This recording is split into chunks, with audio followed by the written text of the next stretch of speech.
The playoffs are here, and you can predict the action all the way to the finals with FanDuel Predicts. Predict the spread, the total points, and even the game-winning moments that make the playoffs. Sign up and get a $25 bonus with FanDuel Predicts. Offered by FanDuel Prediction Markets, LLC, a registered futures commission merchant. 18 plus bonus is non-withdrawable and expires 7 days after receipt. Trading derivatives involves significant risk and may not be suitable for all investors. Manage your activity with their consumer protection tools. Restrictions apply. See terms at FanDuel.com/predicts/bonus-offer-terms. Listen, all you New Yorkers. Excuse me. Taxi. Okay, man, we're looking around. This is the 77 WABC minicast. So who is funding all of these, I call them anti-American protests that are taking place across America? And also this comes as Hassan Piker, the guy who said America deserved 9/11. That was lovely. Well, he is now being investigated by the Department of Justice for a trip to Cuba. So who better to put this all together than the great investigative journalist, Peter Schweizer. He's also president of the Government Accountability Institute. Peter, fill us in on all. Yeah, I think the story that people have to wrap their hands around is the fact that a lot of what we're seeing, whether it's Piker, his actions in Cuba, whether it's these protests, there's a massive foreign component to this. Foreign governments, foreign entities are looking to destabilize America. And that's not just rhetoric. That's just based on the money trail and the evidence. We've talked about him before, and I'm going to mention him again, Roy Singham. This is the American billionaire. I'll put American because that's where he was born, but he lives in Shanghai, China. He set up a foundation that is funding a lot of these groups, the Party for Socialism and Liberation, the Freedom Road Socialist Organization. Look at what's happening right now at that ICE detention facility in New Jersey. The groups that have been camped out there for months, trying to prevent them from conducting their business affairs, are those two organizations, and they are being funded by Roy Singham, who has a foundation called the People's Foundation that has $165 million in assets, and he's using it to fund a lot of these protests. And Hassan Piker has even said that Roy Singham has funded some of his activities. So that's just the beginning of it. But I think what people have to understand, this is not just a organic protest. This is an organized effort to trigger violence and to trigger instability in the United States. So, Peter, how come there hasn't been like any charges? Because using foreign funds, if it turns out it's that obviously opens the door.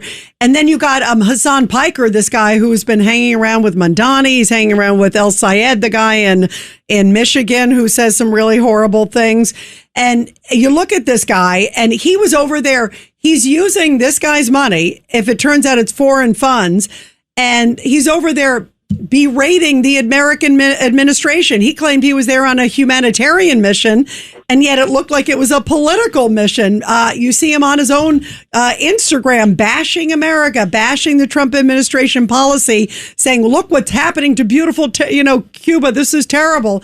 I mean, isn't there some sort of legal, recourse here? There's some. One is the Foreign Agents Registration Act. If you are engaged in political activities in the United States and you are receiving funds or you are coordinating with foreign governments, you are supposed to register with the U.S. Department of Justice, so everybody's aware of it. Failure to do so means you are committing a felony. So they are looking, I think that's what they're looking at Hassan Piker for. And by the way, this claim that, it's just humanitarian, Cuba has been involved for a very long time in developing cells in the United States. They have this program they're called the Vincent Ramos Brigades. They bring young, sort of college-age students to Cuba. They give them the revolutionary fervor, and then they call on them later as political allies. And you've got people like Karen Bass, the current mayor of Los Angeles, was somebody who went through the Vincent Ramos Brigade's program, which is run by the Cuban Communist Party.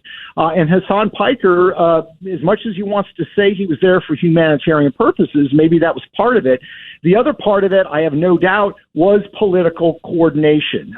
Cuba is desperate to survive. Their system does not work.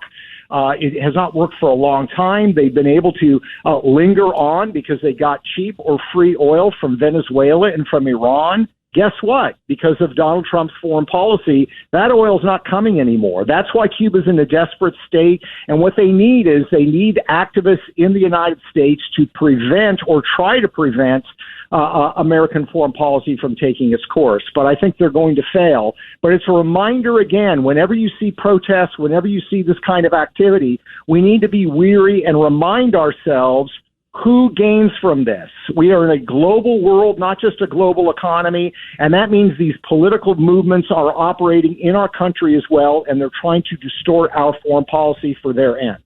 It's really scary stuff. Peter, thank you. Please keep us posted. You know this stuff better than anybody. Thank you, Peter. Always good to be with you. Thanks for having me. You too. Thank you, Peter, so much.